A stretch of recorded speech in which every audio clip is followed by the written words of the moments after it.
Lu harus waspada dan lu harus tahu. Salah satu hal yang terkait dengan demo yang sama di bulan Agustus tahun 2025. Itu terjadi apa? Ada ya saudara kita, Afan Kurniawan, meninggal dunia. Karena dia dapat orderan buat pick up order. Ojol nih. Ternyata orderannya apa?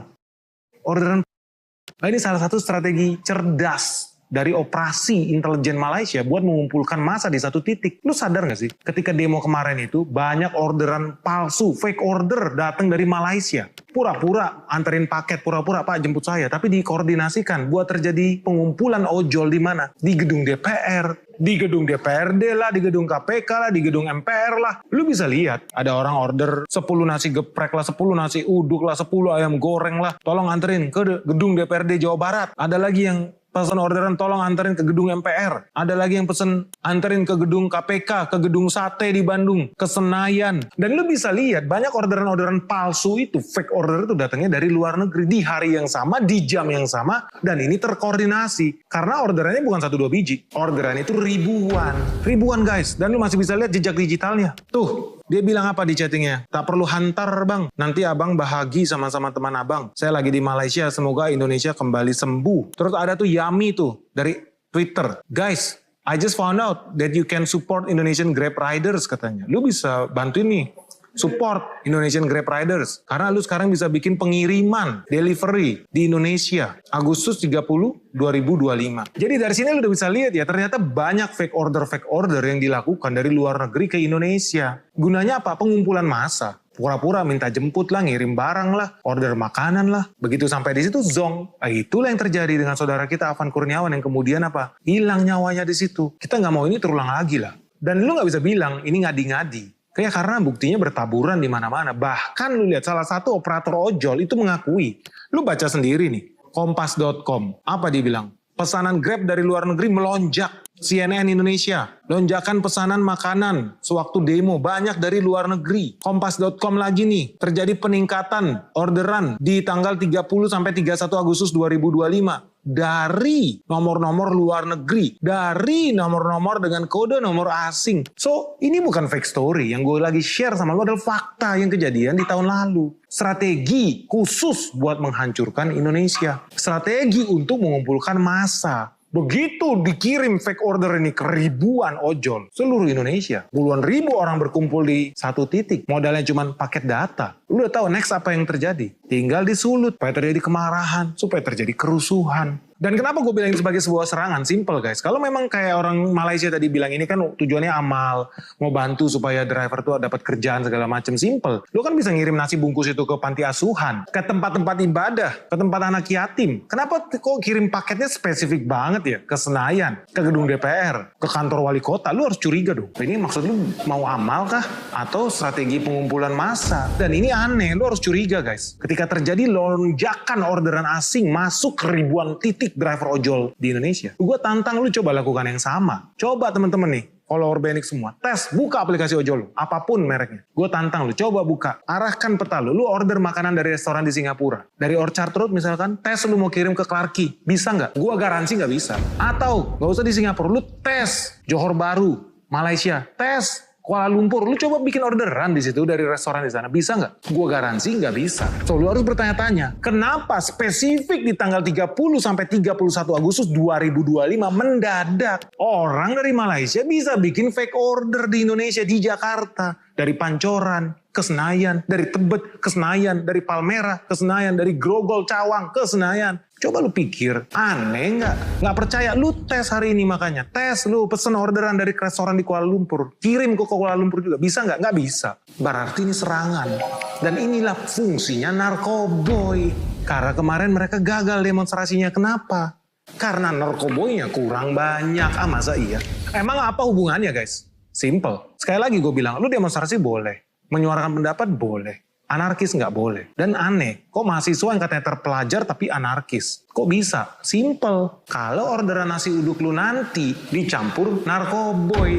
Nasi bungkus lu lagi dicampur narkoboy, heroin, kokain, sabu-sabu supaya orangnya makin beringas, brutal, makin berani berbuat onar. Hati-hati guys, makanya orang tua, murid di sini.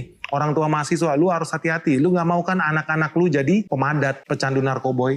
Lu siap-siap lu. Dan gua berbicara berdasarkan data. Ketika terjadi demo Agustus 2025 lalu, Ada yang rusuh? Ada.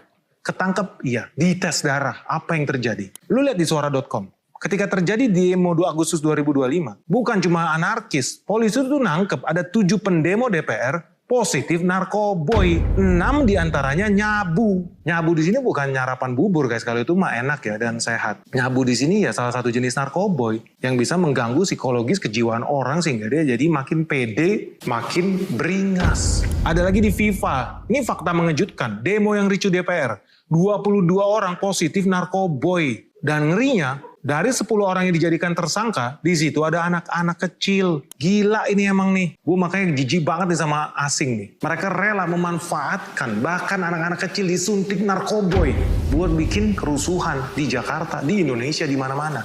Lu harus hati-hati guys. Lu kira negara tetangga kita sebaik itu, seramah itu, jangan naif lah. Lu lihat di Eropa saling bunuh tuh bersama negara kulit putih. Timur Tengah saling bunuh tuh. Lu kira negara tetangga kita seneng kalau Indonesia tambah maju, sejahtera, berdaulat? Pikir lu.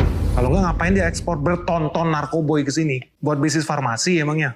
Enggak lah. Dan lu kira ini cuma terjadi di kota Jakarta? Enggak. Lu lihat tuh di Kumparan aja. 2025 Agustus. Puluhan orang ditangkap karena membuat kerusuhan di Polda Yogyakarta. Dan apa? Positif narkoboy. Ini gue bicara berdasarkan fakta. Bahkan kemarin aja nih guys, di bulan Juni 2026. Sempat ada demo sedikit rusuh di Surabaya. Dari situ pas gue baca demo rusuh, oh selesai. Mereka sudah mengkonsumsi oleh-oleh khas Malaysia. Ketika terjadi demo yang rusuh di Surabaya, 10 orang nih orang-orang perusuh itu, ternyata 6-nya positif narkoboy. Makanya gue gak usah heran, kalau nanti jadi diadakan demonstrasi nih di Jakarta, pasti beberapa hari sebelumnya bakal dibagi-bagikan narkoboy dalam jumlah besar. Dan ini udah diwanti-wanti ya, dari kemarin tuh gue udah lihat beberapa media pun sempat capture di beberapa grup perusuh-perusuh ini, demonstran ini, influencer-influencer ini, memang bangsat mereka. Mereka apa yang mereka lakukan? Bagi-bagi tramadol, bagi-bagi obat guys. Menjelang apa? Demo Agustus. Ini kurang ajar ini memang guys. Sekarang mereka belajar dari kegagalan mereka tuh tahun lalu bikin kerusuhan di Indonesia.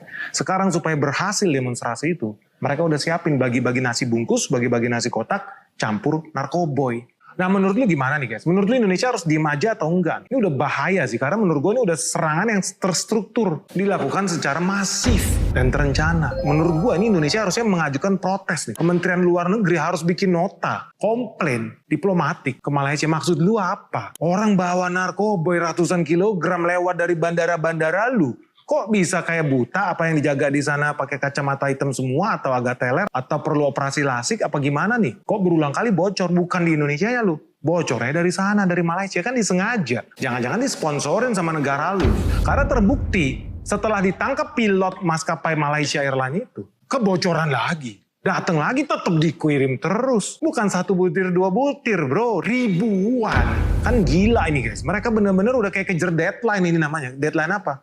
Deadline buat demonstrasi massal di akhir bulan Agustus. Coba pikir, logis nggak ada kurir narkoboy kalau ini cuma proyek bandar-bandar kecil biasa. Temennya baru ketangkep bawa 26 kilogram, 70.000 butir pil ekstasi. Kok masih tetap besoknya kirim lagi, kok besoknya kirim lagi, kan nggak logis guys. Kecuali memang ini operasi khusus. Well anyway, gimana menurut lu nih guys? Menurut lu ini bakal terus-terusan berlanjut sampai bertonton narkoboy masuk dari Malaysia, masa kita biarin sih? Kayak orang tolol banget, gue kesel banget. Kita nggak bisa ngapa-ngapain. Atau jangan-jangan ini baru permulaan guys, dari sesuatu yang lebih besar lagi. Menurut lu apa nih yang harus dilakukan Republik Indonesia tercinta ini guys? Supaya jangan sampai anak muda kita mati, tragis, diadu domba sama bangsa-bangsa asing ini. Yang udah terbukti berulang kali berusaha meracunin kita, merusak kita.